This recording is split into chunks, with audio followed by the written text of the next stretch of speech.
Sa ibang balita, Department of National Defense, pursigido pa ring makamit ang credible defense posture bago matapos ang termino ng Pangulong Aquino. Narito ang ulat ni Waywaya Macalma. Aabot sa higit 70 bilyong piso ang planong gastusin ng Department of National Defense upang gawing moderno ang mga kagamitan ng Armed Forces of the Philippines. Ito ang layunin ng ahensya sa kabila ng 2 taon na lang ang nalalabi sa Aquino administration. Ang 70 bilyong piso ay para sa 33 iba't ibang proyekto ng AFP Modernization Program sa ilalim ng Republic Act 7898.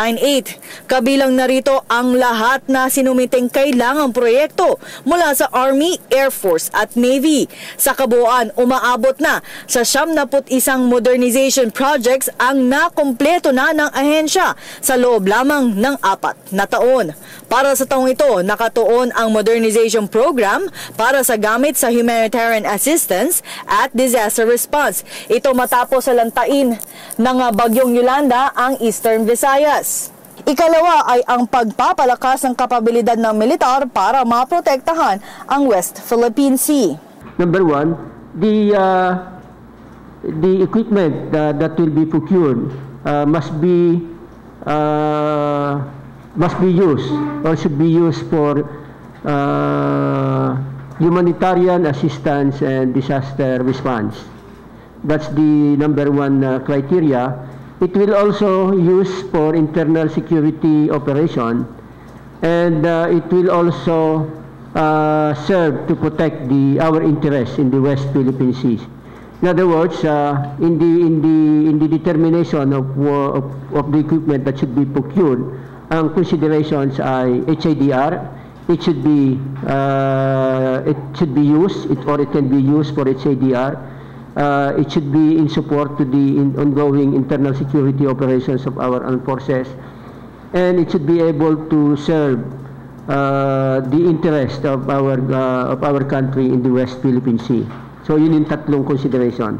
Taong 2015, inaasahan na lalakas na ang kapabilidad ng Philippine Air Force para sa taong ito.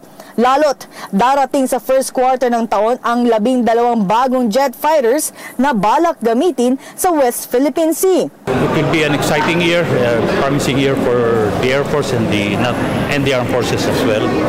We are looking forward to new deliveries starting probably first quarter of this year and up to the last quarter of next year.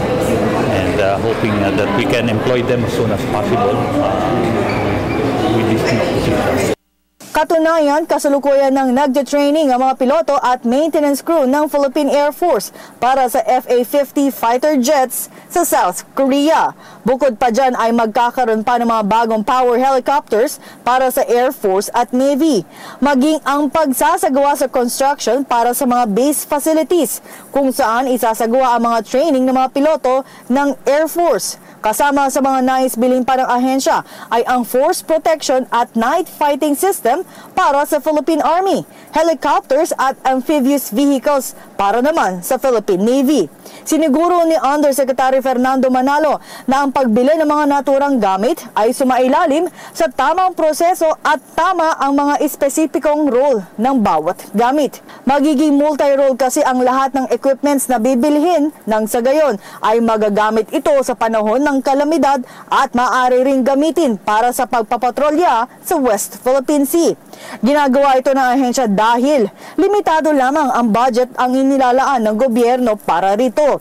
Ngunit pagtitiyak ng ahensya na mula nang umupo si Pangulong Aquino bilang presidente ay tiyak na mas malaki ang naiambag na gawing moderno ang gamit ng militar kumpara sa ibang administrasyon. Para sa Telebisyon ng Bayan, Waywaya Macalma.